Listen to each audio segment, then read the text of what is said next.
Hello, my name is Elvedin Hopovac. I was born in Newcastle in 1995. My parents are from Bosnia Genocide. They came over in January 94. So they left their country simply because they were forced out due to the war. And they've since lived here since 94 till now.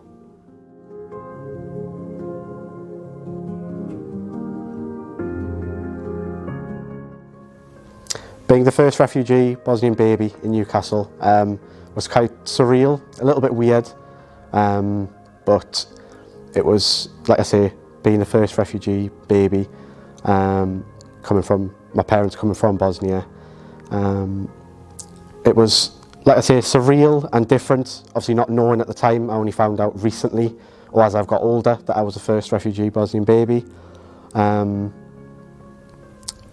England to me, or Newcastle, is my home. I was born here, so for me that technically wasn't a refugee. I was born and bred here.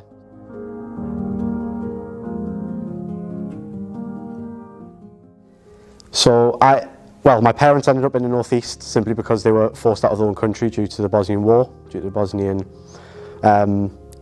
ethnic cleansing, with the Serb armed forces entering my parents' village, so my mum and dad's villages, forcing kids and women and men to separate, men to go into concentration camps and women and men also in some sort of concentration camp, but not to the extent of what the men experienced in their concentration camps.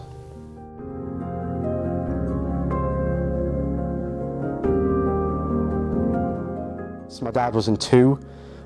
First he went to Kerater, then from there he was there for 10 days. Then from there he went to Ternopilje.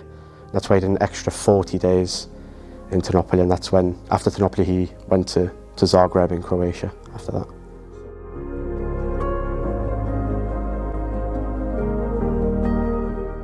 It was pretty horrific. It was beatings every day, torture for 40 days straight. A few of the stuff that he said that where they would take them outside 10 at a time, in 40 degrees heat, with it being, July, August time when the war kicked off.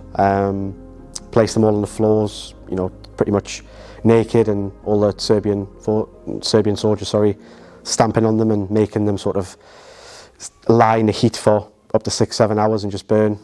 Then again, take them inside, beat them, and continuous cycle every day for about 40 days.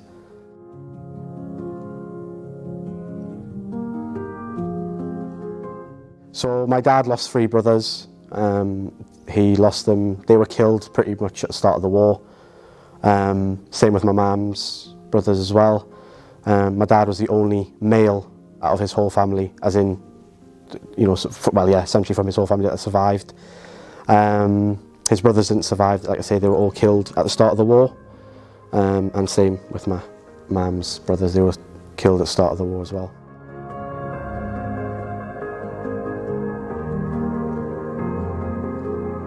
My dad's brothers, and same with my mum's brothers, they were both taken away from their homes by their friends, their best friends who they used to go to school with. As kids, they used to have sleepovers, used to play football together, they would have food together, they would go out together. So they'd be taken away by them, put into camps, and I'm not too sure if they're the ones that dealt the beatings. I don't know, I would have to sort of check up on that, but I know they're the ones that forced them and put them away to be sort of essentially killed at the end.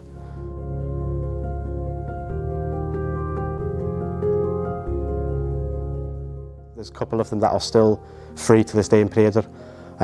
My dad knows one of them personally, but there's apparently no evidence against that person. In regards to just us finding my dad's brothers and my mum's brothers, yes, the remains have been found. But they were found over 20 years later after the war. But they've been found, but piece by piece. And he got a call while he was at work where they said that they essentially identified his latest brother Saeed. Then that same year in the summer we went to Bosnia, and every year they have mass funerals for people that have died in the war. and he was part of that and part of the Tomashica mass graves.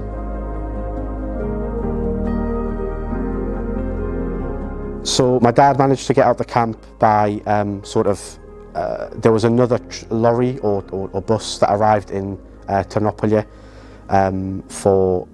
to bring more men to be either essentially killed or beaten, and on that same bus there was women and children that were taken to Zagreb to like refugee camps, and he thought it was just an ideal opportunity just to dive into the bus and lay under a blanket for this woman. So this woman essentially hid him under her blanket for about 8 or 9 hours to get to Zagreb, and that's when he got to Zagreb. That's where he made contact with his sister, who lives in Zagreb, and to this day she lives in Zagreb, and that's where he also reunited with my grandma and granddad, his mum and dad, and my mother as well.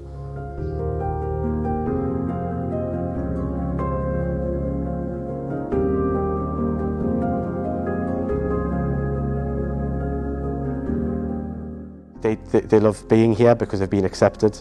It was difficult at the start because they had to fit into the culture, they had to learn the language, they had to sort of go to school and learn the language and everything like that. But eventually, you know, as months and years got on, they just found it more difficult, and now they're part of the North East now. They love it being here.